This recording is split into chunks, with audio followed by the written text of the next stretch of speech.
All ahead on Unwrapped.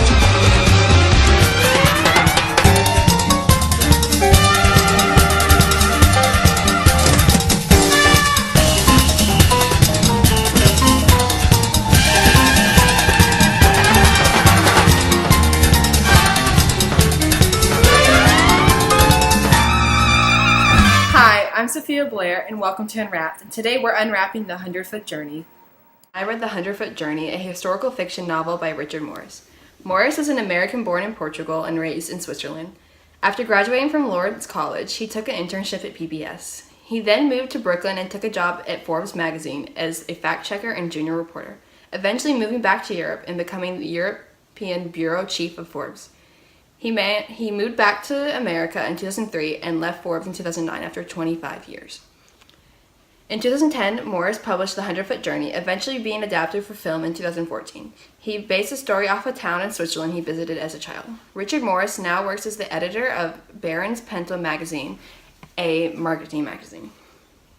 Hassan Haj was born into a restaurant family started by his grandfather in Mumbai in 1938 on the eve of World War II. The family has made their food their passion and careers, but after a tragic fire, they pull up the stakes and set across continents, ultimately settling in the small mountain village of Lumiere, France. The village has never seen anything like the noisy extended family with their exotic Indian cuisine. From Hassan's bear-like, boisterous father, opening of the Mesa Mumbai, a casual Indian restaurant, and across the street is the prestigious Les Soleil Beer, a Michelin 2-star establishment run by the formidable Madame Mallory.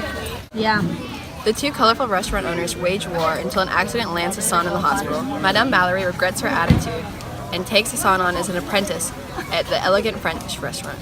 Hassan crosses the road, the 100-foot journey from Indian to fine French cuisine. This beginning of an exciting career for Hassan, who was born with an exceptional culinary gift. The book focuses on Hassan's and his decades-long chef career.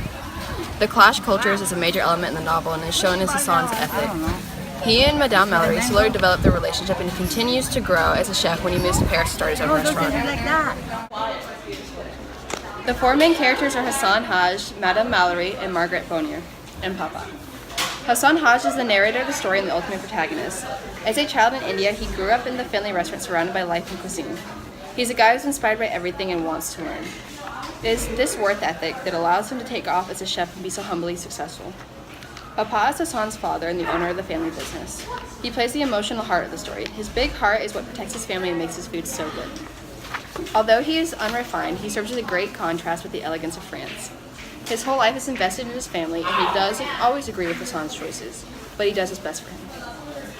Madame Mallory is a tyrant owner of La Soleil Beer, a famous French restaurant. She works to better her reputation and is firm in doing so. After the Hajes moved across the street, she finds hobby in messing with them. Once she discovers Hassan's talent, she goes through a transformation and mentors Hassan along with becoming family friends. Working as sous chef for Mallory is Margaret Bonnier, Hassan's biggest love interest. She is a peaceful light of the story.